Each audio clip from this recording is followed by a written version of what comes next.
30 urte baino gehiago duen enpresa bat da, enpresa familiar bat. Egurren munduan hasi zen baino 30 urte.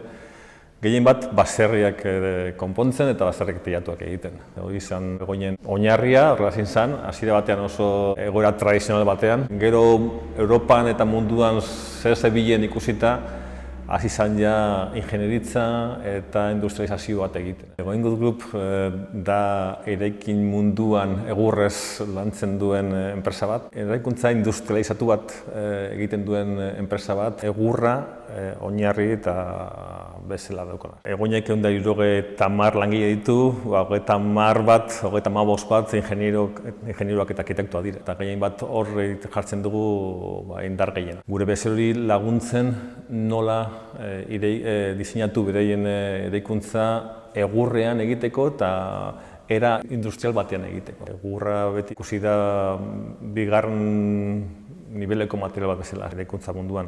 Hori ez da horrela, Europan eta munduan. Ideia bat emateko, eraikuntza Europan noko 40-tik 50 egurrez egiten da. Estatuan ez da izten euneko 2. Egoin izan da kapasa ikusteko eta ikasteko Europarrak zetan zabiltzaten. Eta pizkanaka teknologia horiek eronak hartzen, eta mundu txiki honetan toki bat egiten. Eta tendentzia aldatzeko bultzada bat ematen. Europago aldean gu gara enpresa bakarrak bertako egurrekin lan egiten dugunak. Gure kompetentzia gehiena, potentena Austrian eta Alemanian da.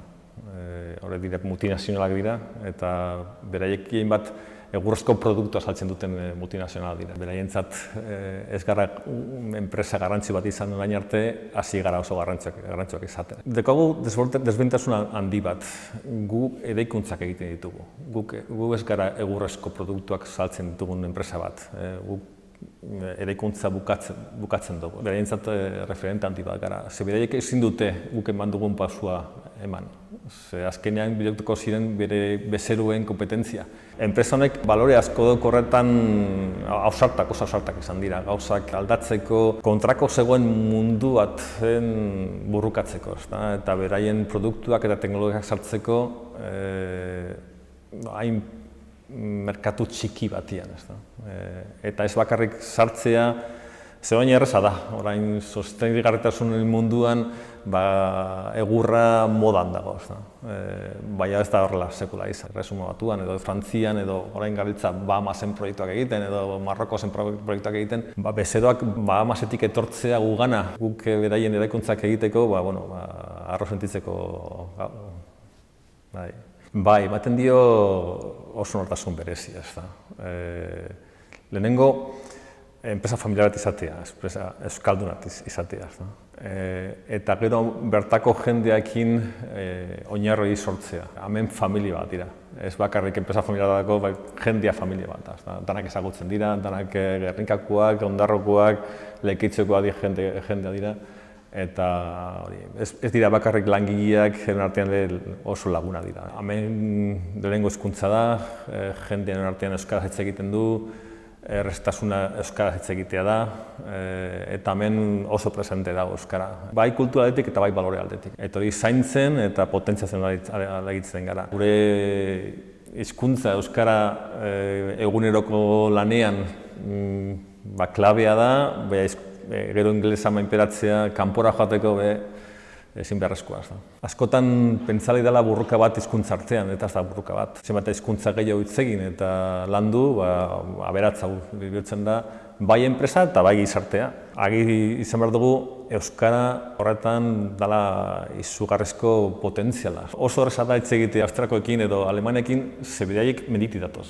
Orduan, tradizioa, hizkuntza asko badatzen dute.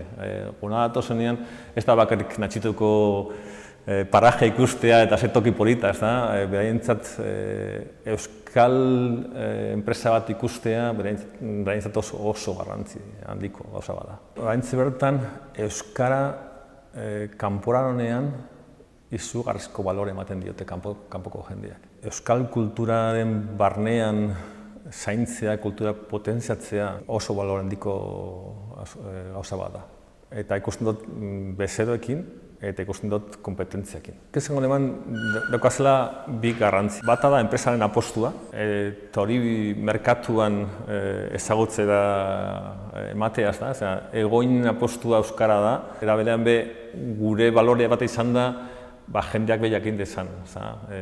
Gu bertako enpresa bat gara, enpresa euskalduna gara, guretzat euskara oso garrantzia handia duko, eta hori guretzat oso balore klabea da. Etorkizuna egon behar da bertako mendia, bertako urra, bertako eraikuntzetan gelditzea. Hori izango zen nitzat zirkulo hori zarratzeko era. Eta egoinen modeloa beste toki batzutara ematea. Lagundu beste